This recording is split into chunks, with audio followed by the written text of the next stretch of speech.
I'm going to call the order to the regular meeting, July 24th, 7 o'clock, special meeting. Do I have an amendment to the agenda? Yes, I move to amend the agenda to place public comment after closure of the... You could say after C. After C. After C. Do I have a second? Second. Any discussion? All those in favor, say aye. Aye. Okay. Just wanted to have 2 board members present at the open meeting, except for Cynthia. All right, so public comment's going to be moved to letter D after the discussion about special education. So with that, Jennifer? You were looking for me. Yeah. Well, thank you for having us here. We're going to talk about a couple of things. One, I have with me Jeff Butler, who is the attorney that I consult with for special education. I want to start, though, just by giving you just a really brief update on the special ed design committee work. The design committee finished the meetings that were scheduled and established. I had several follow-up conversations with the facilitator, Michelle Harmon, on the heels of the meeting. And the group did not completely come to consensus at the end of the meeting in terms of the steps to move forward. There was a split, primarily staff, and then we had a group of most of the parents and then 2 staff members as well on kind of the direction to go forward. Michelle gave them a couple of options at the end because they did not complete their charge of moving forward with recommendations. So we've had multiple conversations about kind of how to navigate that going forward, and we've come up with 3 options to consider. One option would be to come back together for a meeting and try and complete the charge within that day to move forward with the recommendations. The other option would be to have Michelle and I go over and continue to work on the draft and the compilation of all her data, which she is still working on finishing and completing. And then the other option, and then basically from that information move forward with the recommendations of the work groups. Or the third option would be to come back together and as a group review the draft and make recommendations from the data that's in the draft. Michelle feels pretty strongly, I agree with her, that there is enough data that was compilated either through perception or actual data to be able to make recommendations for the work groups to move forward. But we want to be very respectful of those that feel like they still need to have some dialogue and conversation. So we're really waiting for her to pull the rest of that data together. We're going to have further discussion, and then she hopes to have that completed by mid-August. And then we would be coming back and communicating to you. There would be a communication to the board and the design group on then what the next steps would be. And if we do hold a meeting, it will happen sometime in September because we want to, the work is important, and I feel very strongly that we need to move forward with it. The data that was collected and what she does have so far in our discussions really aligns with what I had presented to you previously in terms of like my wonderings in the areas that I felt were areas that we needed to move forward with on work. So there is alignment in those areas. And we want those work groups to be able to begin working on their recommendations and their charge no later than the end of October. So the process is that Michelle's going to analyze the data that you already collected and then present the 3 options to the design group, basically saying this is what we collected, is this enough, or do you want to have another meeting? So that piece already happened at the last meeting. Michelle basically said we didn't meet our charge because we're not leaving today with the recommendations for the work groups, and she presented them with 2 options, and those options were to have administration review the data that was collected and determine the work groups and the charge of the work groups, or to have another meeting and then review either data, information, or where she was in the report and make recommendations at one more meeting. And so we're waiting, I'm waiting for Michelle to finish going through and finishing her draft report and pull together that, and then we're going to have one more discussion and we will make a decision on whether we move forward with option A, B, or C. that I just described to you here today, and then that will be communicated to the board and the design committee. Do these disagreements, do you think that you'll be able to come to some resolution, or is it that you're in an impasse? Well, I can't speak to that because Michelle is the one that facilitated the conversation. In my discussion with her, she feels as though there are members of the committee who feel as though there's a significant amount more data that they need in order to make recommendations and the decisions about the recommendations. Michelle, as a facilitator, feels as though the amount of data that is received and reviewed isn't necessarily going to change the basis of the recommendations for the work groups going forward. It's more of a process issue that you don't, some people feel you don't have enough data. It's not Correct. as if there's, opinion A, opinion B, and you're not going to. That's my understanding from Michelle. Yep. But is there a reason why, is it a lot of data that they're asking for? Is there a reason why they can't just get the data and then everyone be on the same page? So Michelle's feeling is that some of the data that they might be seeking isn't necessarily data that we have to be able to provide to them, like it doesn't exist in some areas, right? Or that we just don't have a good system of having that data collected where it wouldn't be easily collected to be able to present in one meeting. So it's not Some of them are easy- systems it's not easy issues. To be okay, I get It it. might be more of a practical Right. issue in terms of- And I think to Michelle's point is that even with the addition of the data, it wouldn't necessarily change the direction or the alignment of the work groups from the data that's already been reviewed. Work groups are there? We're looking at having no more than 3, and that's really just to manage the fidelity of those work groups. And so part of what, if we have another meeting, some of that work was done in the original meeting, is my understanding, and then what would be happening going forward is kind of prioritizing that. So one of the things that Michelle used to kind of drive the discussion and looking at the data is she used a rubric that was developed, a federal rubric, so it's not anything that was Michigan-based, and it's research-based, and it kind of speaks to the basic levels of what we would want to see in any good working system, right? And so the foundations of that revolve around curriculum and instruction and universal strategies and supports for students, interventions and strategies for positive behavior supports for students, looking at assessments and all of those different pieces that would align to an educational system.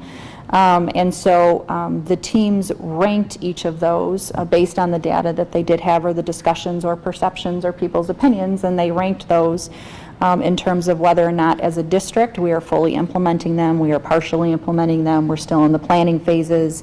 And so, looking at those categories, that's what we would use to determine basically the priority of the work groups. And so you're saying it's like a gap analysis? Yes.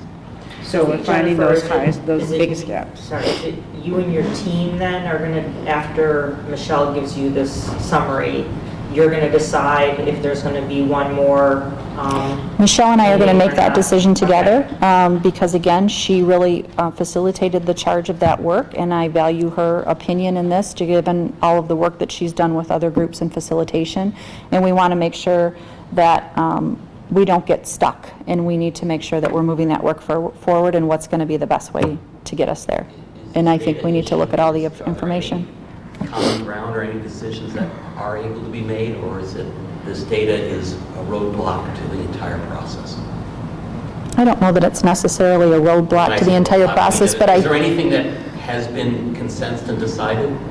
no, because they never got to the place of making recommendations. Okay, got it. Okay. That was- So, that was the charge of the Howard's group. question, I'm wondering if, because I know that they were, the way that you selected the design committee was that they were sort of hand-chosen to be representative of a specific group of the community that they represented.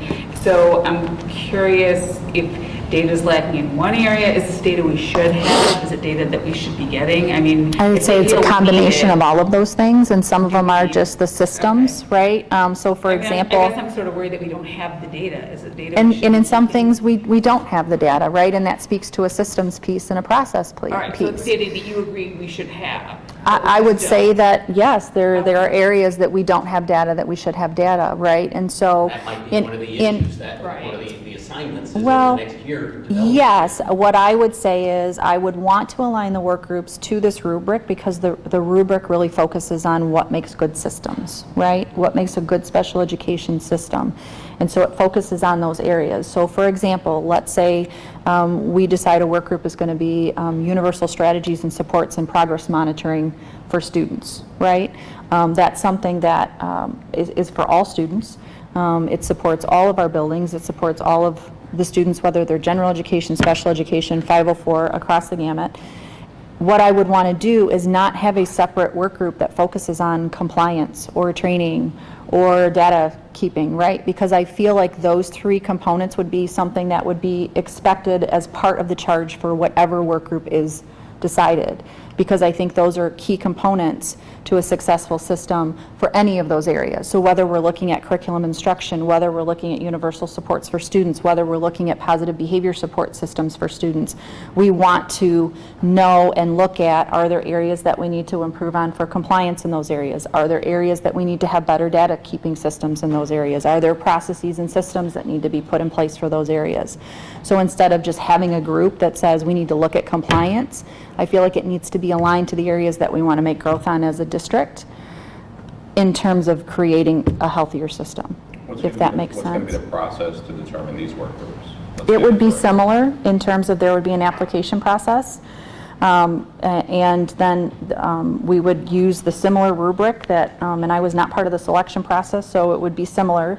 There would be a selection committee. They would go through the rubric. And they would look at the applications and they would decide, and people could say that they're interested in any of the work groups or they're specifically requesting a specific work group. We are not setting either the dates or the times for the work groups because there will be facilitators assigned for each of the work groups, and those facilitators will then work with the members of those work groups to determine what will work best for that. It seems like that though, group. so if it's mostly on a volunteer basis, right? Then you could have some gaps of expertise that are within those working groups, right? And so will people be added to them, you know what I mean? So with any work group or any work that's done like that, right, you sometimes have to identify additional resources that you may need. I'm always careful. Personally, I find the word expert to be a little tricky. Just because everybody kind of has their own definition of experts. I would argue we have experts here in our district with the staff that we've hired.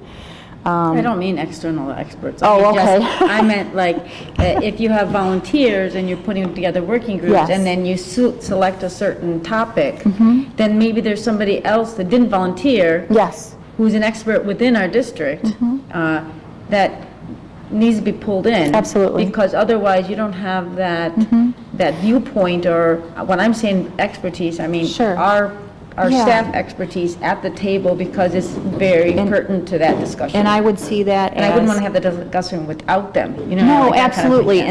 And so I see that as we enter into that work, we would identify what additional resources might we need. And those resources can be anything from people to research to data, whatever that case may be, of what does that look like. Any other questions for Jennifer continues? I don't know what you had on your agenda in terms of talking through. No, I really just wanted to give you that update in terms of One the small thing you committee. said, that you Yeah. said you would not be involved in choosing the members of the work groups. So I was not part of the group that went through the rubric for the Special Ed Design Committee. I did not sit in on that. And So so, why not? honestly, I wasn't available for several days in a row, and there was a time frame in which we needed to have it done. But also, just for purposes of transparency, really wanting to ensure that anyone didn't think that I was hand-selecting or hand-picking specific people that I wanted on the committee. Michelle participated as the facilitator, but she only participated from a standpoint of guiding the process. She did not review the applicants. She did not say this person would be a good fit or this person would be a good fit.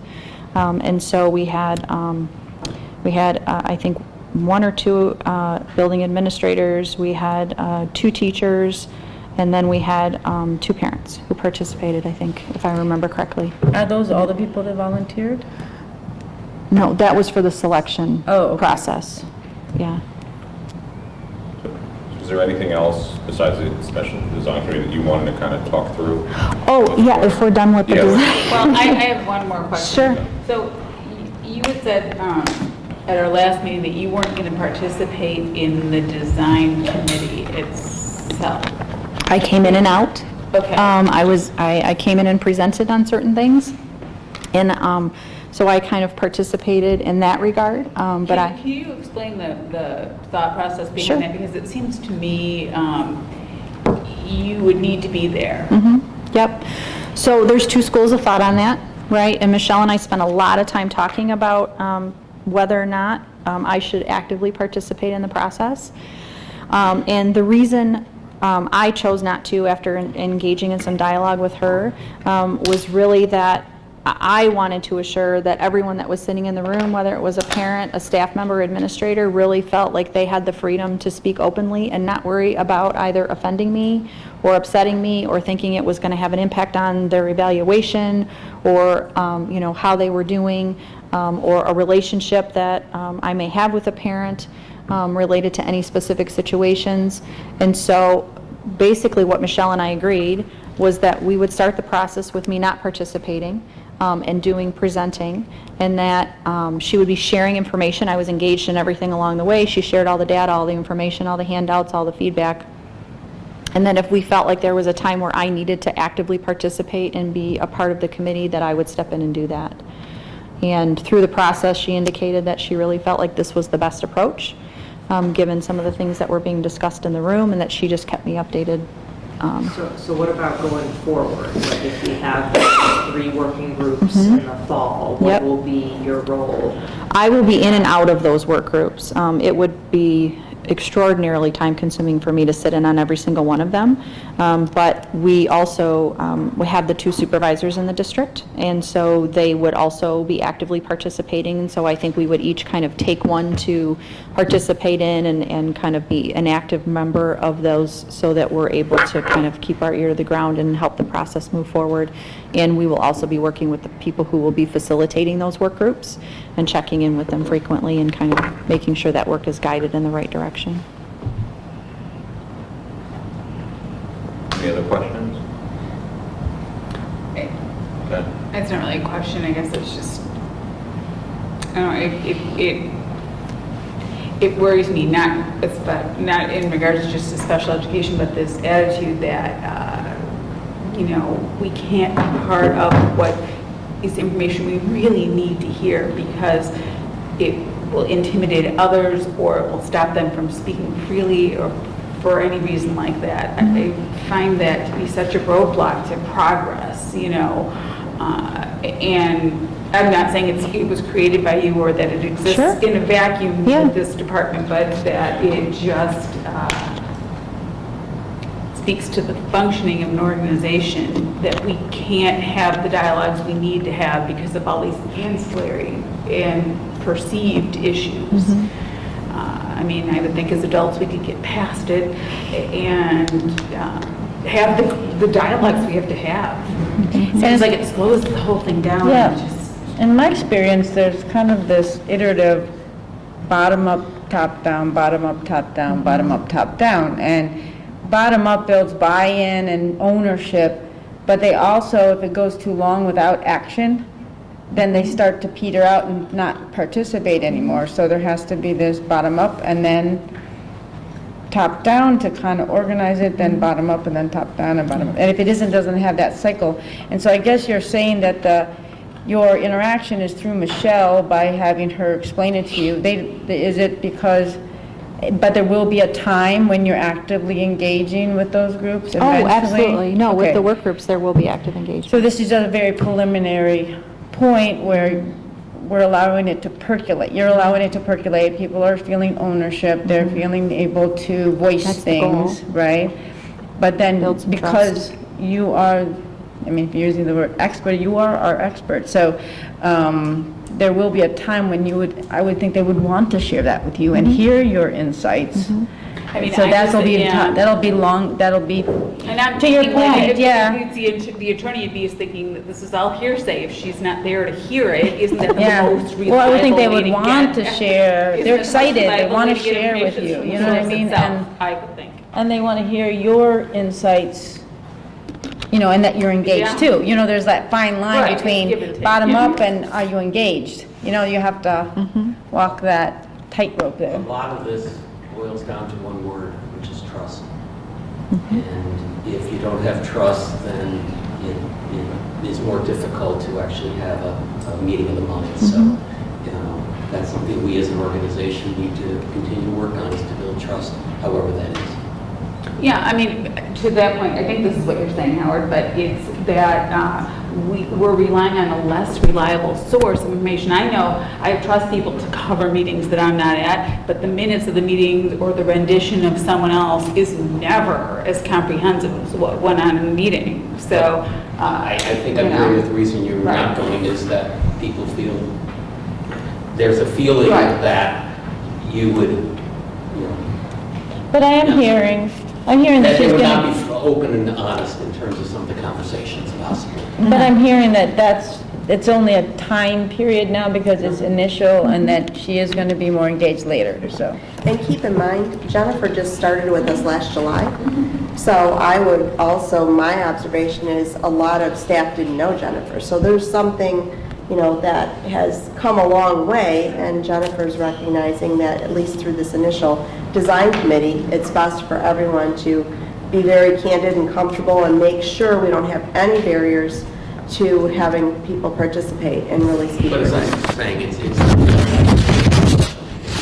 no, and I'm looking forward to the day that we have that in this district, in all areas. We don't have to build, you know, we take it for granted that we have that already. Yeah, I mean, Makes for better dialogue. getting to your point, there's a perception that if someone speaks up, speaks their mind in front of their superior, there's going to be retaliation. Right. So I think we want to get past that where someone can just say, this is what's wrong, I'm a classroom teacher, this is what's wrong, we need to fix it, without them feeling they're going to go back and they're going to be designated to, you know, the worst class, you know, I mean, next Right. year, something's going to happen. So I think that's, We need to build trust and eliminate that's the fear. question. Yeah, to build Positive things, we fear. have to have a growth mindset, to be present, to be open, to being in a place where hearing all things is a good thing, right? And is seen as such by both sides. That's what I would hope we aspire to.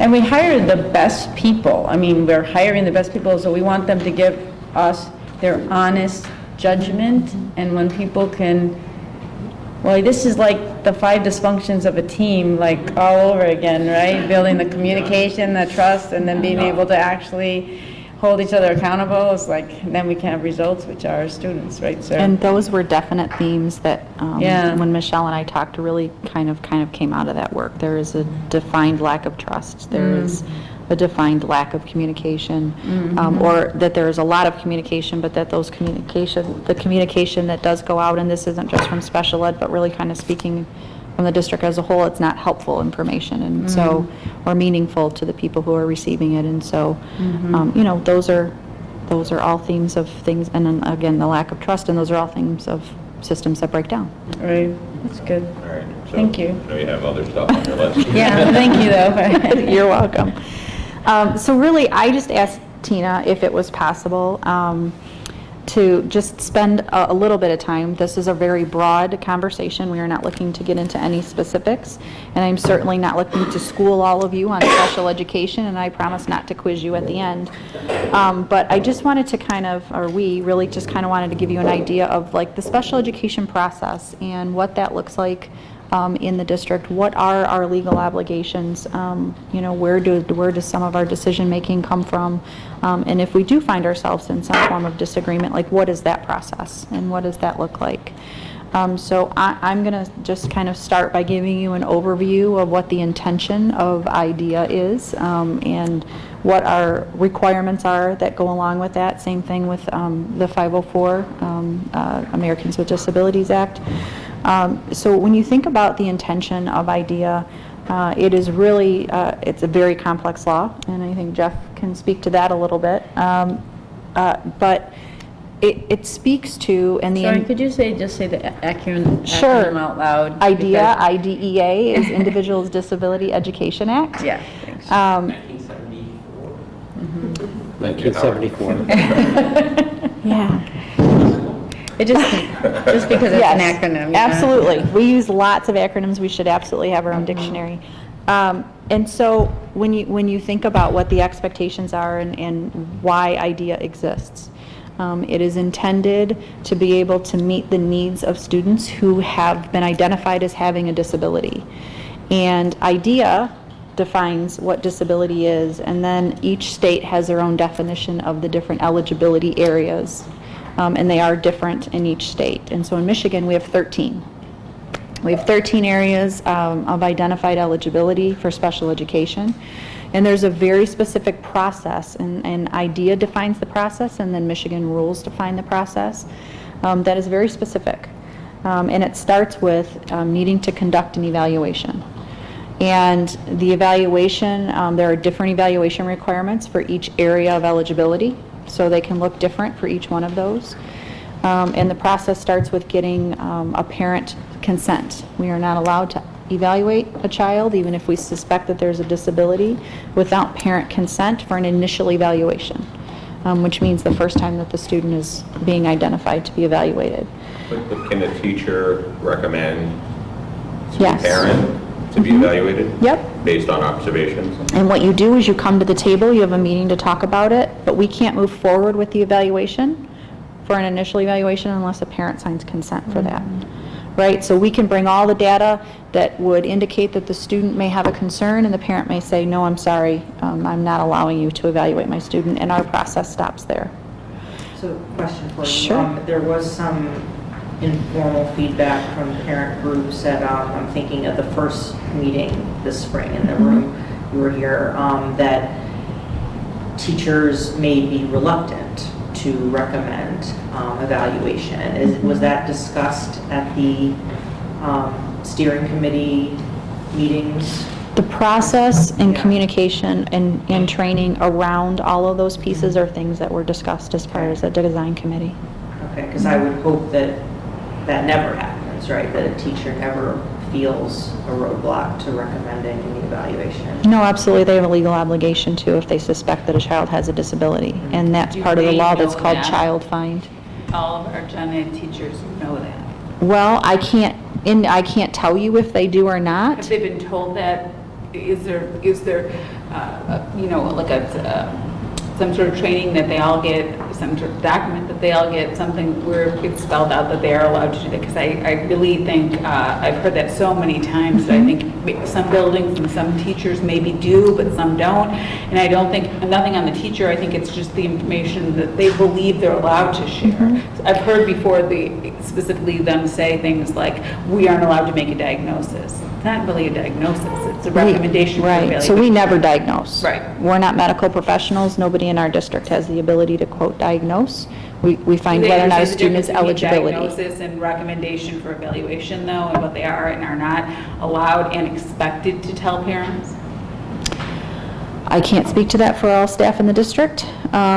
What I can tell you is that we did extensive training this year, particularly with all of our special education staff, because I feel like it's important that we get all of them on the same page and have a common understanding of all of these pieces. And then we also did a similar training with administrators with the expectation that they were going to go back and share that information with their staff. We are in the process, I'm working very closely with both Oakland schools and Jeff in terms of developing a professional development plan for, again, what I control, so to speak, right, in terms of special education staff, but also understanding that in the process of doing that, that we will then be providing either at a building level or through the building instructional teams, passing along that information, if not doing it in a large formal training, because again, I'm not a fan of the sit and get in large quantities, and I don't believe people take away a lot of that information, but instead trying to empower the ancillary staff and the special education staff to go back and do modeling and coaching with the general education teachers as well as the administrators. So there's nothing official for the general ed teachers, there's just this, you have the special ed and it's their job with administrators to kind of disseminate the information? There hasn't been this year. Again, I started with the special education piece. Yeah, maybe I could chime in just really quickly in terms of general teacher training. When you go through to get your teaching certificate, there's not nearly the evaluation process, the child find process, and the obligation to make sure that our eyes and our ears are open. I remember very specifically at a training that we did this year with the special ed staff where we talked about making sure that because they are kind of the resident experts, if you will, that they need to have a buddy system and that they need to be able to help teachers understand when it is, what the flags we should be looking at, and we went through some of that with them. We did the same thing with the administrators to make sure that as a building level that they understood that they had an awareness of what their staff's level of understanding was. We also It did is- with the counselors. And we did it with the counselors as well. I think part of the problem that we have to realize is that our time in professional development is so extremely limited and pretty well regimented in terms of the state law, in terms of getting access to a large group of staff. So you, I think, have to do it strategically, and you have to do it in a way that sort of empowers everybody to recognize that we talked about everybody's in the same boat together, and if you see a teacher who doesn't understand, that's an opportunity to correct that. If you see a child who's struggling, I think we have some general ed systems in place too, child intervention teams and the RTI process, and that's helping a lot to train general ed teachers. One of the things we just approved in the contract for teachers was a certain number of professional development hours that were not of their choice. Yes. In my opinion, I mean, I haven't heard yet anything, and I mean, it's, can we prioritize this as one of the mandatory professional development trainings, this basic sense of how to manage even an identification or suspected identification? We had this discussion about 6 months or a year ago with Jen, in terms of if the gen ed teachers are the eyes and ears, and the first contact and the first people to raise the flag, either at the beginning or to understand if a special education student is not 100%, but is a 20-30% in classroom, or sorry, outside the classroom, and is 80% in the classroom, that the gen ed teacher has to have a recognition, understanding, and you said that you're only responsible for special education. Well, we had this conversation with Todd, and he said, well, I don't do special education. So we've got a little bit of, not mine, it's yours. So I asked the superintendent to work with the learning services team, both sides, both education and gen ed, so that we can have some sort of professional development, and not necessarily sit and get, but something so that there's a cognition of that, well, this is my responsibility, both on the identification side and then the follow-up and maintenance part of it. And in fairness, Todd and I have had those discussions about that, what that would look like, and how do we prioritize that, and how do we get to all of the staff or the buildings to make those things happen. That's part of, and I think I spoke to you a little bit about it when I had presented the last time, about the proposal about building in the teacher consultant piece, right? And so we're looking at gradually building that piece up, because that person would be the primary person at those buildings to go in front of staff and stand up and present at staff meetings and be a part of those buildings and be in classrooms and be engaging with those general education teachers to say, you know, hey, so, you know, this is an example of like what we talked about when I presented, or here's a strategy, or here's something for you to think about and do. It can be there for 1920, or are we talking about 2021? So we're rolling it out in small increments this year, with 1 to 2, and then we're going to be increasing that. Teacher consultants, 1 to 2 FTEs of teacher consultant. Not 1 to 2 in the district, no, In the district. in the district right now, because, 10 buildings, so that's... well, and so none of them are going to be, with the exception of the high school, would be full-time in a building, right? My proposal was half-time in each of the elementaries, half-time at the middle schools, because that builds collaboration too, and it builds consistency between buildings, which I think is something else that we're really working towards in the process and procedures of, you know, what's happening over at BHMS is happening over at East Hills, and that we're using the same language and we're using the same strategies and supports. When I heard you- From the board standpoint, what we'd probably like to do is some sort of way to measure effectiveness of this, so that by the end of the year, as we set goals for 1920, where do we want to be by June of 2020? in terms of recognition of this in the general ed population, and we want to have 10%, 20%, 50% of the gen ed population having an understanding of this, so we can sort of get to a point of 100% at some point of what that is, so that we have something that we can actually measure as a board and hold, therefore, our superintendent accountable. Sure. In terms of where we think we're going to be by the end of the year. So it's not the FT, it's not the person going in, but it's the output, it's the understanding of the 500 teachers that we have. That's the important part from our standpoint. So what I was hearing you say about the buddy system is there would be some type of a pairing or a recognition that the general ed teacher would know who to contact, and so if they were reluctant to, and they didn't even know if like this even reached the should I threshold. even be looking at- Exactly, then they This would is have. something I should pay attention They to. would know this individual who's their buddy, and they can say, hey, I need to talk to you about something. This is what I'm seeing. Is this like the threshold of, that's what I was understanding you're saying. Can I just maybe take a little bit of a broader view about it? And I don't know that this will be helpful or not, and I'm not saying it because we should minimize it or dismiss it. This is a problem nationwide. This is not just a Bloomfield Hills school problem. Because of the way the system has developed, there has been, and I think maybe you kind of referenced it, this more special ed and more general ed over here. And for years, our my work in particular, and when I get the opportunity to talk to an entire staff, it is a wonderful opportunity to talk to them about we need to be a unified system. And I think that really is the message, that we need to be a unified system, and we're not talking about his kid or her kid or your kid or my kid. But I also think that's rhetoric to teachers unless they're in professional development, that you make them go to. The gold standard is to get them in the chair to hear it. Just so you know, Yeah, I agree. Our vision is that we are going to lead the nation.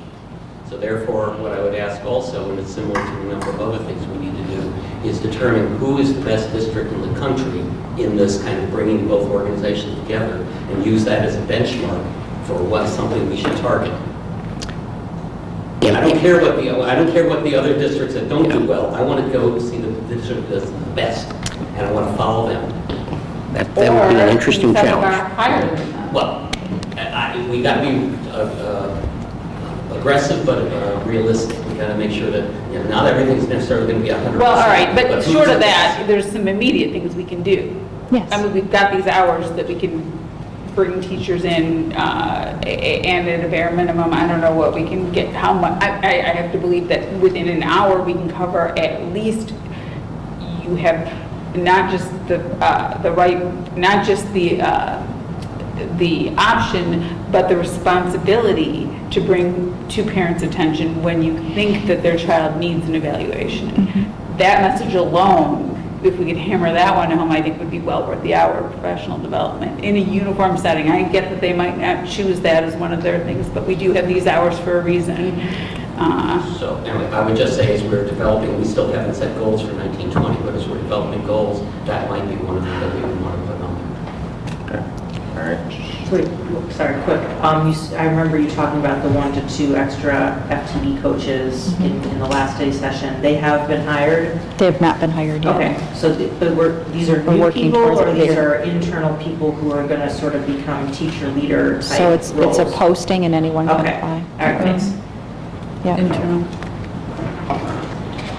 Okay. So I'm not quite sure where I left off, but I think we were talking about the Evaluations. evaluations. Once you get those. And I don't know how we'll- much time we have left, so I want to, I mean, it's about 8 o'clock now, so I would Okay. say maybe 10, 15 minutes okay, if you want to, and then we could have questions and we have public comment. okay. I mean, I have a lot more questions, but I'm not going to usurp their time, so if there is like a set deadline that we're ending this meeting, I'll refrain. I would like to try to end it by 9. 9? 9. Okay, I apologize, but I need to be home before then. I won't be able to stay until 9. All right. I mean, Either way, it's fine. I'm just Okay. going to gauge how many questions I'm going to ask. What is the time that you want, like a hard stop time for the meeting to be? I would say. Whatever it is. you Yeah. want to? Be candid. Just tell us, Yeah, no retaliation. Do you have to leave at 8? Let me ask it Yeah, this way. well, yeah, Do you have okay. any critical information before we go into questions that you want to share with us? Could maybe we just get to, because I think the part of the purpose of us talking with you was to try to help you understand what happens when there's not uniform agreement in the process, whether it's the IEP process or the 504 planning process. And I can tell you that I have worked with Jen, both here and in other districts, to know that the goal is never to be there. The goal is never to have disagreement, and the way that the process works, most often it works. I think we do about 260,000 IEPs a year in Michigan. We have a few hundred complaints a year, and when those complaints happen, we want to make sure that we do everything we can within the process, and the process is actually designed by Congress to plan for that disagreement and to have a process to work through that disagreement. And at every step of that disagreement, there is a focus, and I think a honest and sincere desire, I think on this district's part, and as a philosophy for me, to allow the team and the parent to work through those issues. Because oftentimes, when you have differing views at an IEP table, great ideas happen. And so when there's disagreement, there can be disagreement in any part of the process. It could be whether there should be an evaluation, what kind of an evaluation it should be, whether the IEP should have certain things in it, whether the IEP is helping the student the way it's supposed to help the student, and all of those things. When there's disagreement, the idea is we don't ever want to see a disagreement that hasn't already been attempted to be discussed and resolved at the IEP table or through the 504 process, because Congress has said in both laws the most important thing is to have the team, which includes, most importantly at times, the parent and the staff, to collaborate with one another, share their ideas, and where they don't have agreement, to think creatively about how to resolve that problem. And so when that doesn't happen, Jen had mentioned earlier about the complexity of this law, I think it is still the case that it is the second most litigated law in the country. And there's a reason for that, because of the complexity of the law, because you've got a family in the middle of it, you've got a child with a disability in the middle of it, you've got staff who feel passionately about how best to address the needs of the child, which don't always align. And so when there is disagreement, the idea is at every step to involve the parent, involve the staff collaboratively to try to resolve it. And mediation is a large part of it. Dispute resolution processes are a large part of it. And then ultimately, when you do get to the point where you get a complaint or you get what we call a due process hearing under the law, it doesn't mean that that's the end of the opportunity to resolve it. That sometimes is just the beginning of another chapter. In fact, the law has been written in a way that requires the parties, when they get to that point, to go back and try to resolve it. And I would tell you, I think about 97% of the cases end up in some kind of a resolution short of litigation.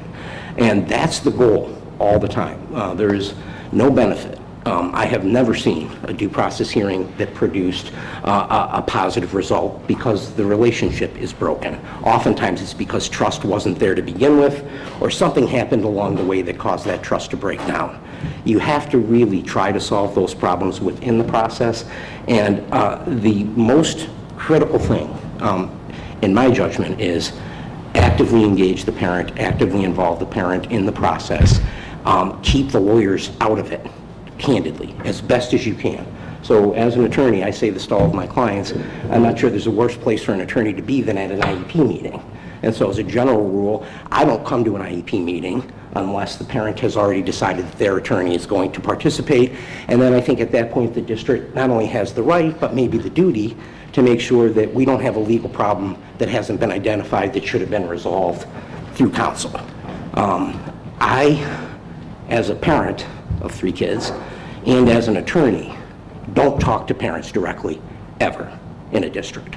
It is not something that I think is appropriate unless there's a unique circumstance where a parent has decided to represent themselves, which they are permitted to do, and they're the only contact, or where a district has said and a parent has agreed to have those conversations. That happens over time, but as a general rule, I view myself to be mostly a consultant in a supportive role, with the primary goal being resolve disagreement, make sure that we're doing what's required under the law, and that the most important individual in the process is the child.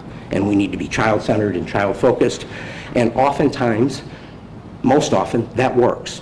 Where it doesn't work, we want to make sure that it's not because we missed something because we had a staff member who didn't understand or who articulated something that was incorrect. And so most of them get resolved because it is born out of a lack of understanding. Communication oftentimes is a problem, but it is designed to be a collaborative process where disagreement is intended and planned for, and oftentimes avoided because of the steps that are placed in between. And I think, what we wanted to assure you is that, at least from my perspective, there's no benefit to having it. I would never, and I say this to IEP teams, and I say this to parents, and I say this to administrators, decisions for IEP teams and 504 teams for kids are made at the table, not by an attorney. I don't direct somebody to write something in an IEP. I would not expect that Jennifer would do that, or any individual, because we call that predetermination, and that's illegal. And so as long as we have an understanding about the process, it doesn't mean it's perfect. It doesn't mean it won't break down at times. It does.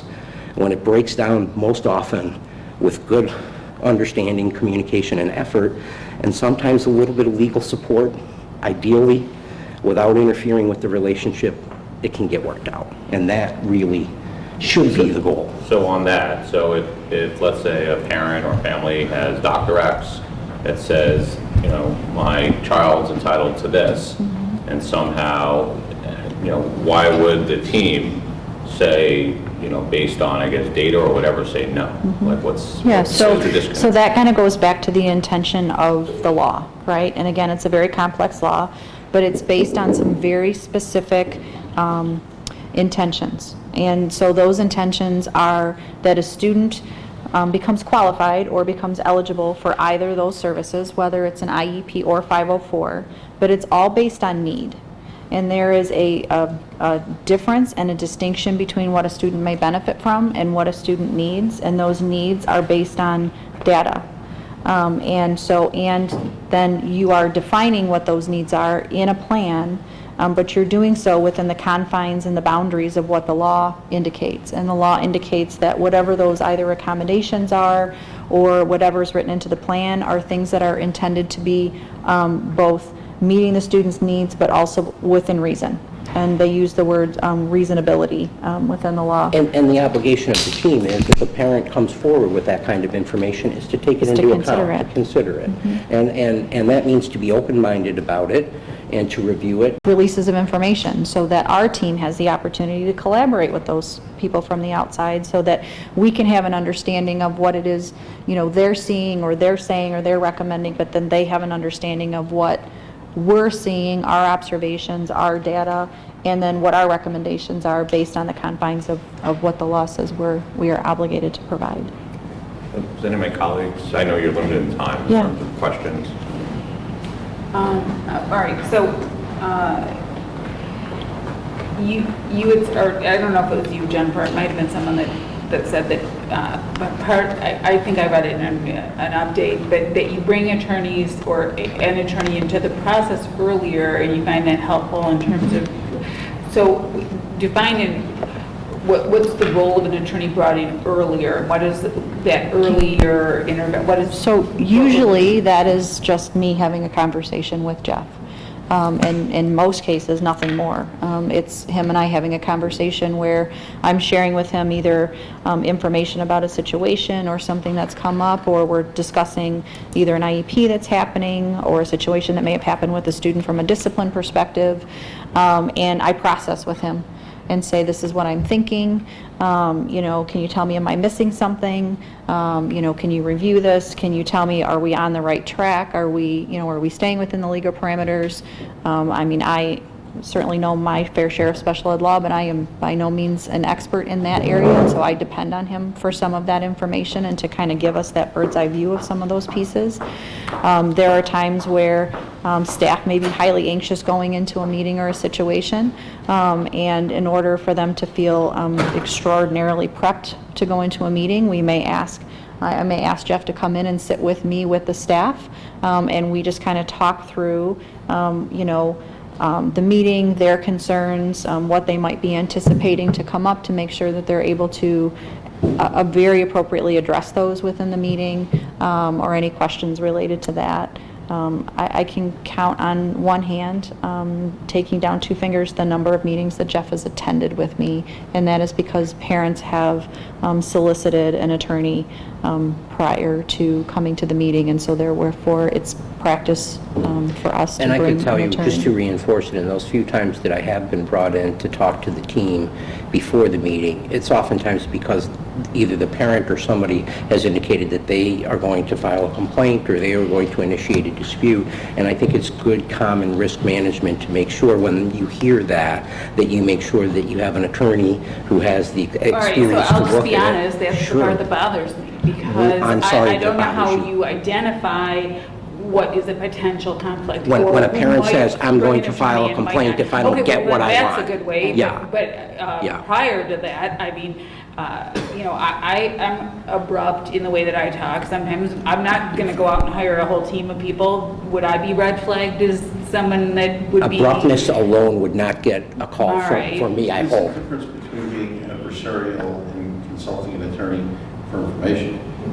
Sometimes you Right. might say, hey, we want to make sure we go down the right path here. Yeah, but It if we're doesn't being- mean- okay, so that was we're not gonna be my bringing next in counsel question. To just mean we're going to be adversarial to. Not at all. What's student. the percentage of pre-meetings that you consult 1%. with Jeff?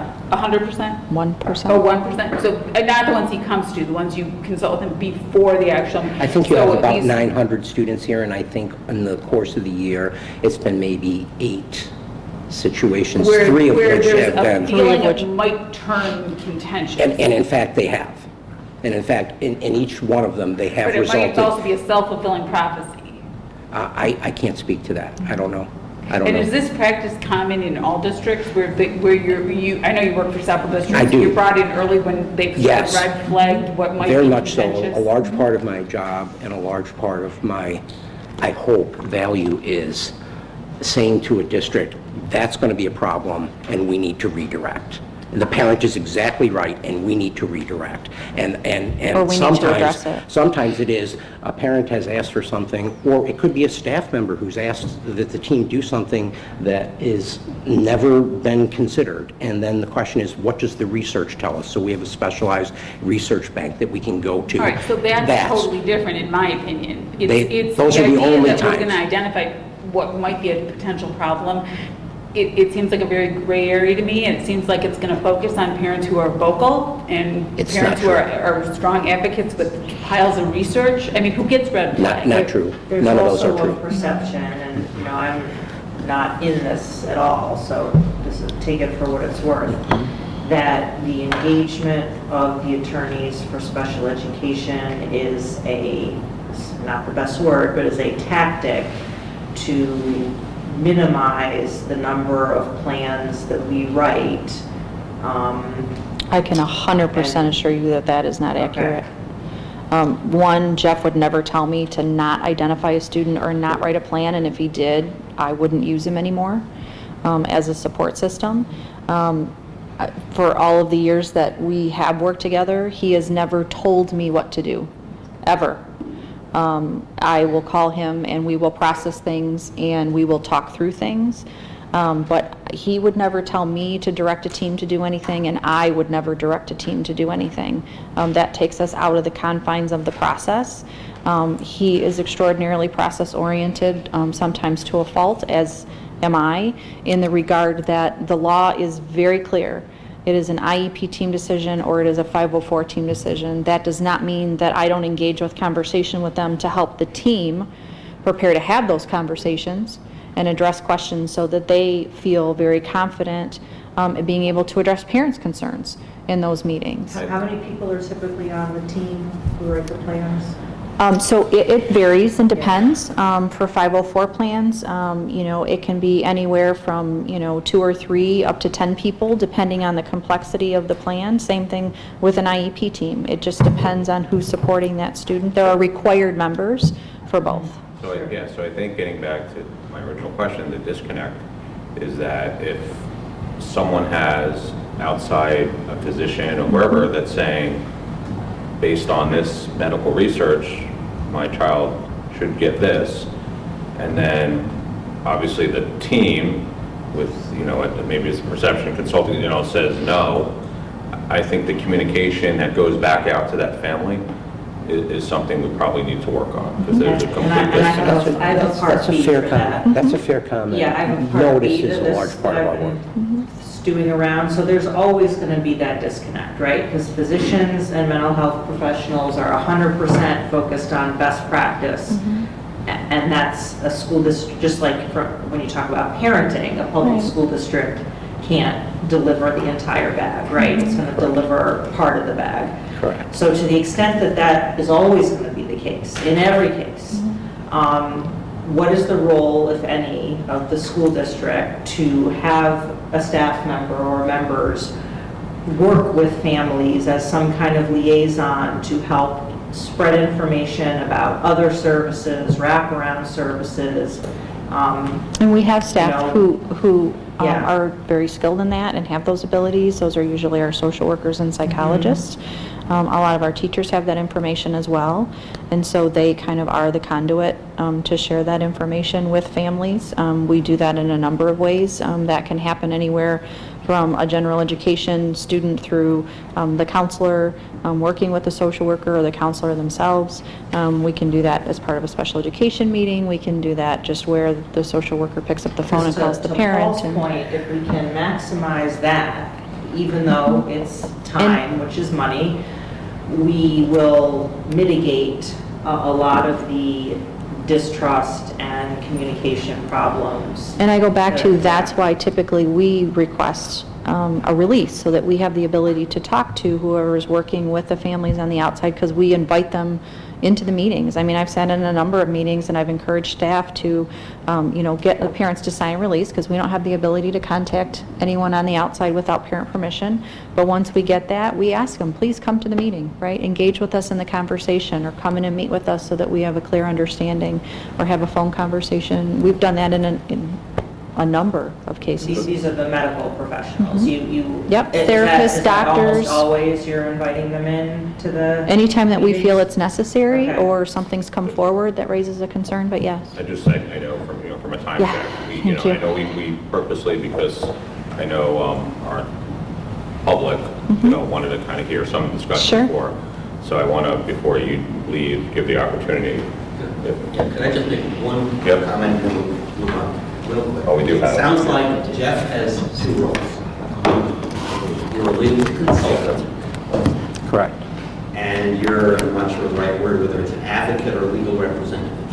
I'm a proactive attorney and a reactive attorney for you. So that Ideally, more proactive the than vast reactive. majority of your time in the district is working with Jen or staff on a one-on-one basis as a consultant to advise on legal, legal issues, but really, that's totally within the district, it has, within the administration and the teachers, it's not really involving the parents whatsoever. It's only in the rare situation that between mediation, dispute resolution, and due process, that it escalates such that the parents bring in legal counsel, that we actually have you come in as our representative. Yeah, and as in direct intervention, but I can tell you, many times clients will say, a parent wants us to go to mediation. Can and should we go to mediation? Well, of course, most often, almost without exception, you want to go to mediation, but going into that mediation, we might have a conversation about where are the boundaries in terms of what would be an appropriate resolution or not, because if you enter into an agreement without counsel and mediation that has an illegality in it, that's a problem of a different color. So, but I can tell you, I think this would be true. I don't know that I've studied it. I feel like the balance of my work in the district has been 75% proactive, maybe even 80 and 20% reactive, with the most portion of that proactive being professional development to staff to help them understand as a group, sit down and they have questions about what does it look like to do an evaluation, what happens when a parent doesn't agree, how do we, so those kinds, the vast majority of my work this year, I believe, has been doing those kinds of things. Avoiding disputes, trying to help the district resolve them without the need for direct intervention by attorneys. And most often, that's been the case. Successful. Okay, all right, I'm going to go to Okay. public comment. Thank you. And if the public can limit the 5 minutes, I know we have 2, maybe 3. We'll start off with Stephanie Kreider. I jotted down some notes here, so I'm just going to try to go through point by point. Let me first just start out by saying my overall assessment of the comments thus far are a little bit misleading. Some of you have actually been at meetings where we've had not only parents speak about their specific situations, but you've also heard from children as well in other committee meetings that we had, and they've talked about the non-compliance in terms of their 504 IEP. And so sometimes the situations that occur are directly related to what happens in the classroom when a teacher is not identifying or a teacher will not comply with the 504 IEP. Sometimes it's district related in terms of the roadblock that you experience. For me personally, with my daughter's 504, which is related to medical issues, one of our obstacles was that many of the teachers were unaware that she had a 504, and I had to make them aware of that at a parent-teacher conference, even though I was told all these protocols are in place so that they would be aware of it. And then we had an assistant principal who was denying providing a plan of action so that my daughter wouldn't be exposed to an allergen that was life-threatening for her. She had already almost died on school property regarding to her allergies, and that was an ongoing battle for our family. So sometimes it has nothing to do with the fact that a medical professional is so focused on the health and well-being of that child that they're only looking through a clinical lens. Sometimes the real issues do actually lie within the professionals in this district who just refuse to simply comply with what is actually needed for the students. So I want to stress that sometimes when we're in settings like this, everything sounds really great until one of us stand up and kind of tell you the reality of what's actually happening on the ground. Every situation is not always because it is over and above what the school district should do. I also want to say that it's a little bit misleading to say that our district representatives are only contacting attorneys when you get to the point of needing to deal with some sort of complaint or lawsuit or something like that. The attorneys have been involved earlier in the process, which seems to be at times unnecessary. And I understand that there's sometimes a need to get proactive advice. I'm an advocate for attorneys. My business is to connect families to attorneys across the country. So I'm not against people working with attorneys at all. But when we have a situation where we have attorneys being consulted, costing our district, our taxpayers, the amount of money that it's costing, when we could, sounds like maybe we need somebody else to work with Jennifer where she could just have a sounding board and bounce ideas off of them to kind of provide the support instead of going to an attorney for every single question that comes up. So maybe there's a little bit of wiggle room there to say, okay, this is when we should go to the attorney. These are things we should handle in-house. As it relates to the collaboration and acceptance of resources, I cannot tell you the number of emails I've either been copied on or blind copied on or direct conversations I have had with families in this district who have provided to me the resources that they gave to either Jennifer or to Pam Schomer or to other professionals in the district. Either they do not receive a response, nothing, or either they'll get a response from one administrator saying, thank you for the resource, and there is no additional follow-up. I have personally provided information over the years, even free resources, so the idea that everything costs money is not true, because I am also one of many parents who's provided a resource to say we can have this training done, which would actually help. It would benefit the parents as well as the school staff. And I was told that, no, we tried that years ago, it doesn't work, and it didn't happen. So I think there's a little bit of some misleading taking place in terms of what's actually happening on the ground for us as families. In terms of the teacher consultants and the buddy system, I think it all sounds great. Here's the challenge is that you can have a buddy system, but again, if the teacher has not received the proper training, then they don't even have the awareness to identify that they need to go to their buddy or that they need to talk to the teacher consultant, because again, they just don't even have the awareness that they need up front to even begin to seek the help that they need. I was a part of the design committee. I was there at every single session, and I can tell you that the general education teachers and the peers who I spoke to were very upset that they have not been involved in the training that has been taking place in the district. The majority of the trainings are involving special education staff. So therefore, the general education teachers, who are the ones who we know are with our children the majority of the time, they are being excluded, and so are the pairs. And the pairs are the ones who actually know more than anybody, because sometimes they work with the students, they're more hands-on. They articulated this in our meetings over and over and over again. They told us which settings, which meetings that they said this to district staff over the years, and somehow it completely keeps getting ignored because people come in the room, sit at a table, and say, yes, we're providing the training and we're providing it to everybody. And I am telling you that that is not what the staff is saying is the reality. And as parents, we can tell you that there is a significant gap in terms of the knowledge base here. And in regards to the knowledge base, when we say that we have experts in, I know, and I'm sorry, I'm going to go over today. I know that we have this idea that we're Bloomfield Hills and we have the experts here. We do not. It did come out in the design committee that there is no one trained in specific areas for specific disabilities in this district. And I don't know if you guys know that. We have a lot of different disabilities and students who fall in these different categories, and there are not individuals who have received the level of training or training at all in those areas. So parents are left to send whomever they can reach all these resources, and I know it's a lot, but they do it because there's a gap in knowledge base. What else are we supposed to do? And then you don't get anything back. In terms of the design committee, and I'll wrap up here, there was no intentionality in terms of the selection process to make sure that those knowledge gaps were filled. For example, there were schools that had no representation in the meeting at all.